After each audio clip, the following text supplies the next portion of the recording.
We've got over 500 vehicle tests on this channel, and almost all of them have headlight tests, so if you want to see how the lights on your vehicle work, this is the right place to be. Volvo sent us a nice V60 cross-country wagon to drive. We did a full road test on this with all the fuel economy numbers in a separate video. Here we're doing headlight tests at night drive only. Hard to see how many bulbs we got up there. Looks like, well, there's a bunch of. Let's just take it out and see how they perform. If you want to see the full road test, all the fuel economy numbers, we'll have a link for that video at the end of this video. All you have to do is go to the end, click and watch. Alright, starting up, let's see how these lights work. And the vehicle doesn't want me to have the headlights on unless the engine's running. So, we'll have to have the engine running, drowning out my voice, sorry. The Volvo safety nannies at work. And we have lots of taillights on the rear, you won't miss these. Bet these aren't cheap to replace. Here's what the emergency flashers look like, nice and bright.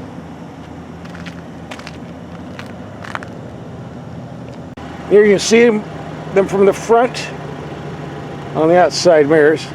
And on the front they're getting drowned out by the bright headlights, but we can solve that problem by turning the headlights off. And definitely they're bright. Lighting up the signs all the way down there. And bright enough back here. Since we're doing a night video, we're not going to show too much of the cabin. We showed that in the daytime video we did, but as you can see, this is very fancy looking inside here. Great materials and workmanship, fantastic leather. They did it right. Watch our daytime video. Alright, info screen, gauge cluster, and the crystal shifter for the transmission. Isn't that neat? We can touch it now because it's nice and cold, but in the daytime this can get kind of hot.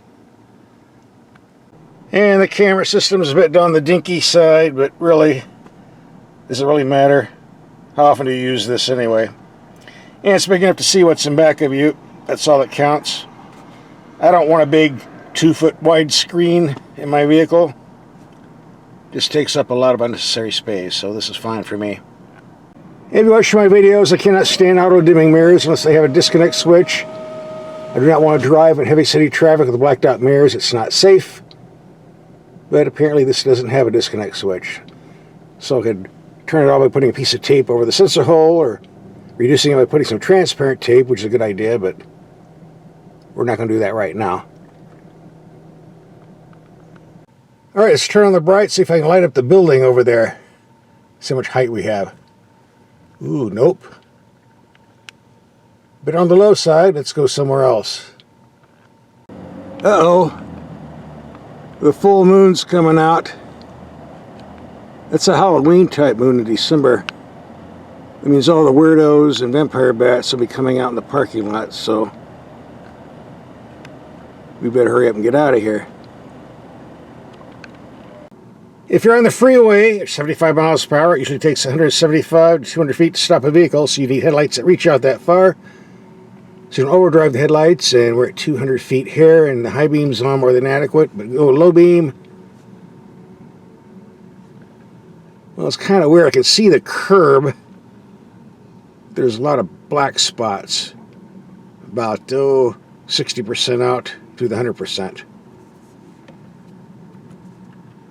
Especially on the left. Let's get a little closer.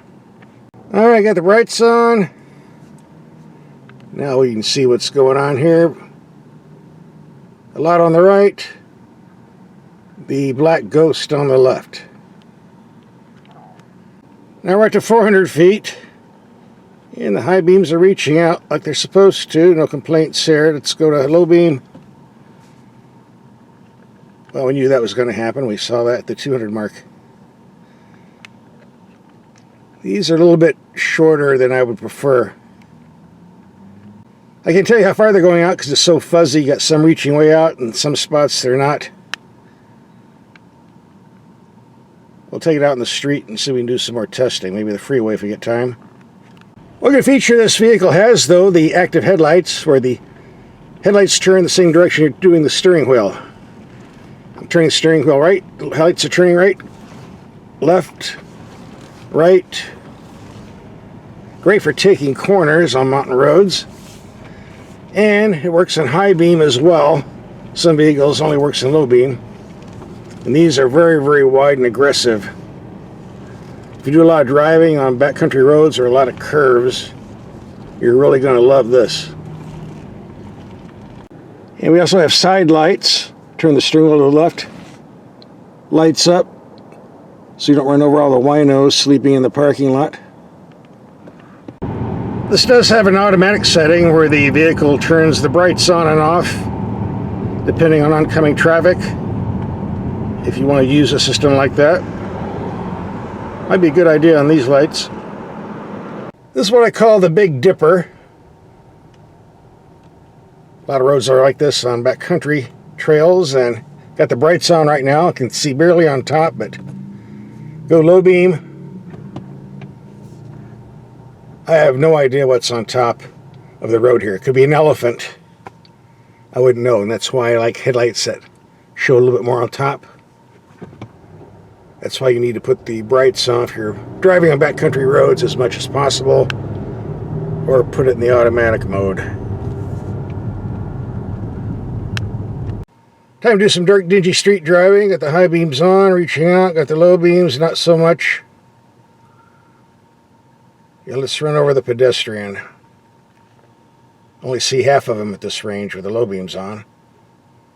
His skateboard and his ass.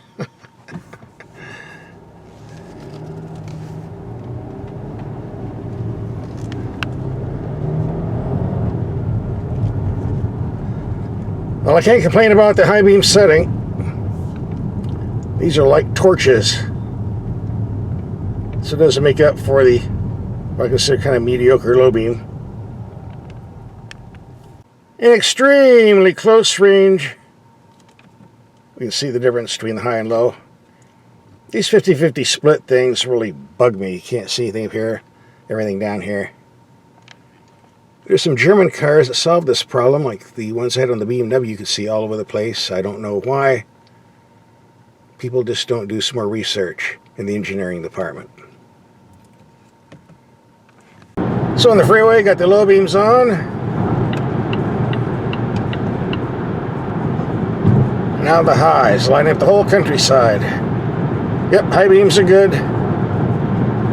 Low beam setting, not so good. Nothing bad, it just could be better. More construction cones to light up. Reaching out. Overall impressed with the night drive. I'll deduct a few points for the low beams because of the short range, but it's not a deal killer. Wouldn't stop me from buying the vehicle. It does reach out just barely enough. That includes our headlight test and night drive. You won't see the full video. Here's the link coming up. Might as well watch it. You're already here.